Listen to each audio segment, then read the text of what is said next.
والبلغم عند الكبار وعند الصغار. عندي اول طريقه هون للكبار، وهي ثاني طريقه اخواتي للاطفال الصغار اللي عمرهم اخواتي من 3 سنين وفوق. اخواتي الطريقه كثير سهله وفعاله باذن الله، مباشره تطرد البلغم والسعله. تابعوا معي هالفيديو ونسمع الصلاة على النبي يا اخوان. والطريقة الأولى عند الكبار اخواتي، عندي هون مثل ما انكم شايفين ليمونة مقطعة أنا لأربع شرائح، 4 قطع. عندي هون اخواتي ملح، وعندي هون فلفل أسود، فلفل أسود.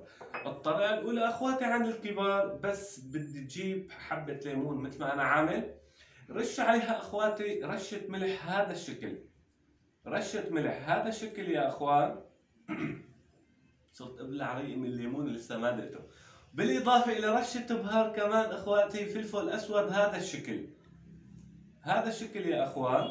وبرجع بحط فوقها ملح.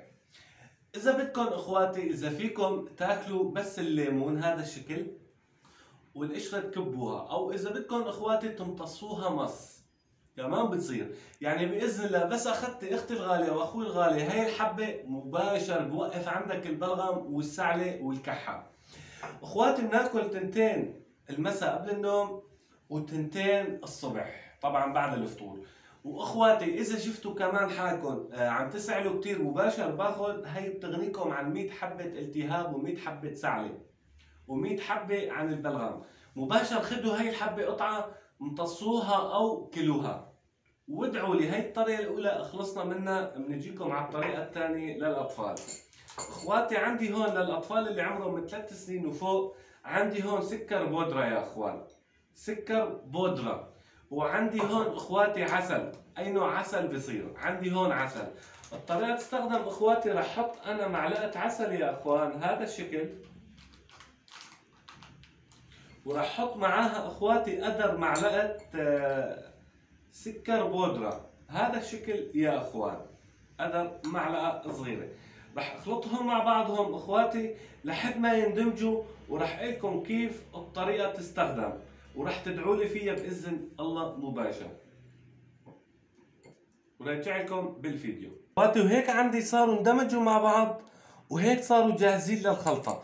بس في الاضافه يا اخوان عندي هون زيت الزيتون، رح احط فوقهم بعد ما ادمجهم هذا الشكل.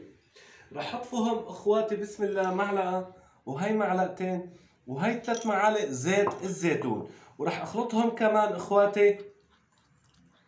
وهيك صارت عندي الطريقه جاهزه، وما بدكم لاي شيء كمان يا اخوان. رح اخلطهم مع بعضهم اخواتي، وارجع لكم بالفيديو مشان ما اطول معكم الشرح اخواتي. وهيك صارت عندي الطريقه جاهزه، وجاهزه ومضمونه، وبتغني للطفل عن 600 حبايه اخواتي. رح ارجع لكم مكونات. عندي هون عسل، بحط معلقتين عسل اخواتي، وبحط معاهم معلقه سكر بودره يا اخوان. وبالاضافه اخواتي ل4 معالق زيت الزيتون، وبخلطهم هذا الشكل لحد ما يندمجوا كلهم مع بعض اخواتي. طريقه الاستخدام يا اخوان، الطفل عند البسعول بتعطيه اختي الغاليه معلقتين هذا الشكل بتخليه يشربهم. وقبل النوم كمان اختي الغاليه بتخليه يشرب معلقتين، والصبح بعد ما يفطر كمان يشرب معلقتين. باذن الله بطول عمره ما بقى بتشوفي على بسعود، وراح تدعي لي من جوا قلبك اخواتي. هي الطريقه الاولى للرجال، وهي الطريقه الثانيه يا اخوان فيكم على فكره تستخدموها انتم كمان الكبار والرجال. وهيك بيكون عنا الفيديو خلص يا اخوان. واللي عم يشوف الفيديو اول مره يكبس على زر الاشتراك اخواتي واللايك، ويسعدكم وشاركوا هالمقطع للغير مشان يشوف ويستفيد بمكونات بسيطه من عند اخوكم الشيف ابو عجاج. ويسعدكم وكل الاحترام.